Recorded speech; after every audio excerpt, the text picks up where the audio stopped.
Hi, welcome to question 4 of the Leaving Cert Ordinary Level 2024 Paper 2. So as always, if you want to copy these notes, send an email to shanetroy@gmail.com. Like and subscribe to access more playlists.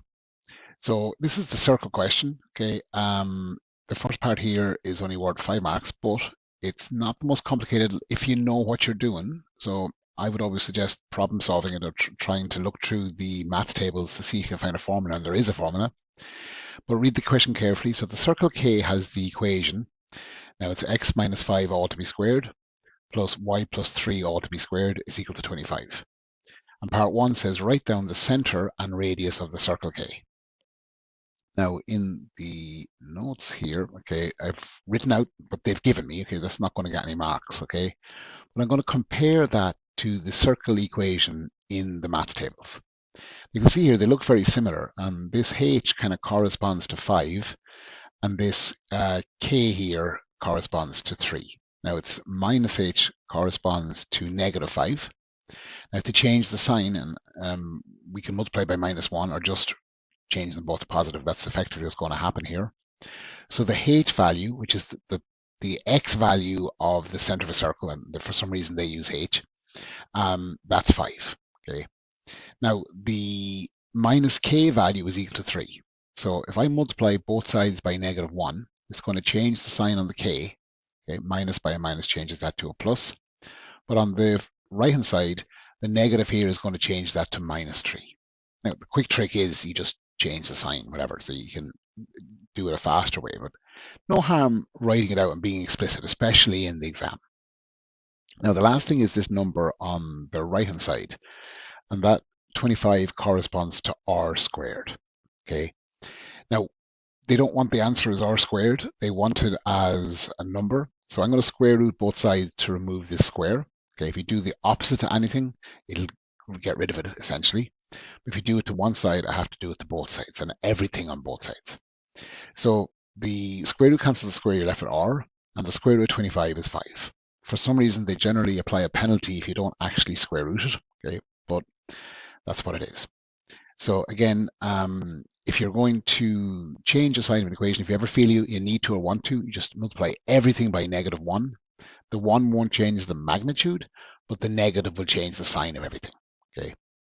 Now, the center there, the 5 corresponds to essentially the x value. The k corresponds to minus 3, which is essentially the y value. Okay. And the r is the radius. Okay, 5. Now that's part A, part 1. So part 2, and we actually, in question 3 of this paper, they did something very similar, okay? It says use algebra to investigate if the point 9, 2, okay, 9 on the x, 2 on the y, is on, inside, or outside the circle K. Now there's the equation of the circle we have. This is an x value, this is a y value, okay? What have I done? Okay, I seem to have lost something here. I forgot my editing, so this is the actual answer. So that's the circle drawn out. We're trying to see if the point 9, 2, so 9 on the x, 2 on the y, okay, would be up here. So you can see from the diagram that's not, but they say use algebra to figure that one out, okay? So this is the equation of the circle written out. This is the point that we're to investigate. And the leap I've made here is that 9 corresponds to an x value, the 2 corresponds to a y value. And writing this out should get me the low partial of 2. If I substitute the 9 instead of the x, the 2 instead of the y, which is the only real thing you can do, okay, I end up with this statement. Now, it's not algebraic anymore. It's an arithmetic statement. I can run the left-hand side through the calculator, or just go like 9 minus 5 is 4 to be squared. 2 plus 3 is 5 to be squared. You can do it by hand. And that ends up with 4 squared is 16, 5 squared is 25, 16 and 25 gives 49. 49 is not equal to 25. In fact, it's bigger than 25. And that means that the point is outside the circle. My little diagram here shows that, okay? So you can kind of see, you can almost expect what's going to happen. Okay, so if the number on the left-hand side is bigger than the right-hand side, it's outside. If it's equal, it's on the circle.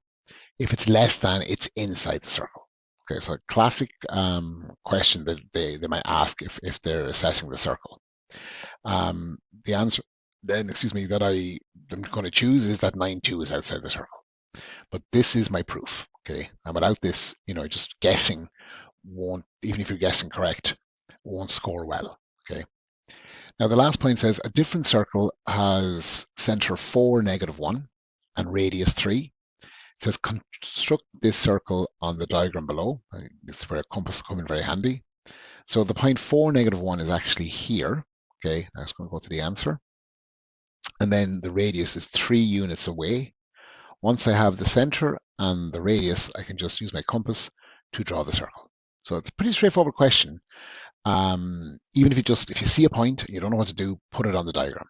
The assessors that are grading the paper are told in any question to check diagrams to make sure there's any correct relevant work on that. This is worth 10 marks, so it's a fairly decent amount of marks for something that is, for a lot of people may be straightforward. Okay. Now the last point here, point C, is a 10 marker as well. It says the point 2,1 is the lowest point on the circle S with center C. So a bit generalized, shown in the diagram below. The y-axis is a tangent to the circle S.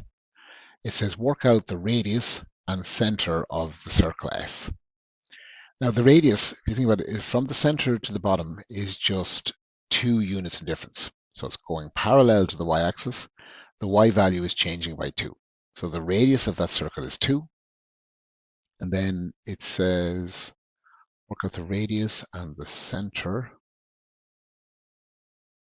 Actually, I probably should go the opposite way around. I'm starting off with 2,1, okay? And I know that that is 2 units away from the y-axis and 1 unit up. So that's how I determine what the radius is, the distance of the point from the y-axis. And we're told that it's the y-axis touching the circle. Because I now know the radius is 2, it's also 2 units up here. So if it's 2,1 on the outside of the circle, it's going to be 2 units up to give you the center of 2, 3. So probably explained it not so well, but it's just more intuitive. Messing with the diagram, just kind of trying to see things about it will help you to be able to problem solve that. Now, that's the end of question 4. So again, if you want to copy these notes, just send me an email to shanetry@gmail.com. Like and subscribe to get access to more playlists. Best of luck.